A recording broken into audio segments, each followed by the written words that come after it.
নমস্কার বন্ধুরা, আপনারা সবাই দেখছেন সরকারি সংবাদ ইউটিউব চ্যানেল।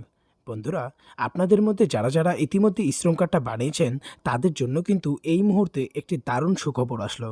হ্যাঁ বন্ধুরা, আর যারা এখনও পর্যন্ত এই কার্ডটি বানাননি, তারা কিন্তু অতি দ্রুত এই কার্ডটিকে বানিয়ে নেবেন। তার কারণ বন্ধুরা, এই শ্রম কার্ডটি কিন্তু আপনাদের কাছে থাকলেই কিন্তু আপনারা প্রতি মাসে এবার শ্রম কার্ডের মাধ্যমে পেয়ে যাবেন ৫,০০০ টাকা এবং সাথে পেয়ে যাবেন আরও ১৫টি সুবিধা। তো যারা এখনও পর্যন্ত এই কার্ডটি বানাননি, তারা কিন্তু অতি শীঘ্রই এই কার্ডটিকে বানিয়ে নেবেন। আর এই ৫,০০০ টাকা এবং ১৫টি সুবিধা কাল থেকে প্রত্যেক মাসে কিন্তু আপনাদের ব্যাংকের অ্যাকাউন্টে পেতে আপনার কি করতে হবে? তো দেখুন বন্ধুরা, এই বিষয়ে এখানে হেডলাইনে পরিষ্কার করে বলা হয়েছে যে শ্রম কার্ড থাকলেই পাবেন ৫,০০০ টাকা এবং এরই সাথে পাবেন ১৫টি সুবিধা।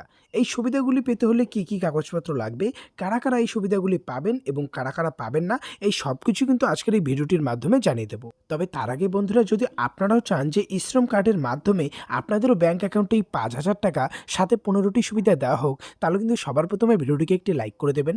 এরই সঙ্গে লাল রঙের সাবস্ক্রাইব বাটনে ক্লিক করে পাশের বেল নোটিফিকেশনটা অল করে দেবেন। তো বন্ধুরা, আসুন এবার আমরা প্রথমেই দেখে নেব যে শ্রম কার্ড থাকলে আমরা কি সুযোগ সুবিধা পাবো। দেখুন, এখানে প্রথমেই যেটা বলা রয়েছে যে জনধন অ্যাকাউন্টে করোনা পরিস্থিতিতে মহিলাদের ৩ মাসে ৫০০ টাকা করে মোট ১৫০০ টাকা দেওয়া হয়েছিল। তখন সবাই বুঝতে পেরেছে যে জনধন অ্যাকাউন্টের গুরুত্ব কতটা। ঠিক তেমনই কোনো কঠিন পরিস্থিতিতে শ্রম কার্ডের মাধ্যমে সমস্ত ব্যক্তিদের আর্থিক সাহায্য পাঠানো হবে। বন্ধুরা, এরই সাথে কিন্তু এই কার্ডটা থাকলেই কিন্তু আপনারা ফ্রিতে চাকরিমুখী ট্রেনিং, সাথে আবাস যোজনার ঘর, অষ্টম শ্রেণী পাশের চাকরি, আর্থিক সাহায্য, স্বাস্থ্য বীমা সুবিধার পাশাপাশি ১০০ দিনের কাজ, বার্ধক্য বিধবা ভাতা, অক্ষম ভাতা এবং আয়ুষ্মান ভারত যোজনার মাধ্যমে চিকিৎসার জন্য ৫ লক্ষ টাকা সুবিধা থাকছে।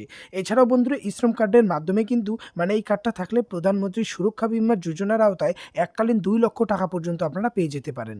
বন্ধুরা, এছাড়াও কিন্তু এখানে আরও বলা হয়েছে যে স্থানীয় এলাকায় সরকার দ্বারা কোনো কর্মসংস্থান হলে যাদের শ্রম কার্ড থাকবে তাদেরকে কিন্তু প্রথমে অগ্রাধিকার দেওয়া হবে।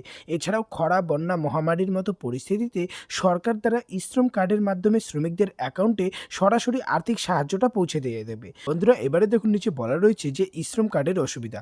দেখুন, বলা রয়েছে আপনারা সবাই শুনেছেন যে শ্রম কার্ড করলে কিন্তু ৩৩০ টাকা ব্যাংক অ্যাকাউন্ট থেকে কাটা হবে। এটা কিন্তু সম্পূর্ণ ভুল তথ্য। ব্যাংক থেকে যে টাকাটা কাটা হবে সেটা হচ্ছে ১২ টাকা, অর্থাৎ প্রতি মাসে ১ টাকা করে কাটা হবে।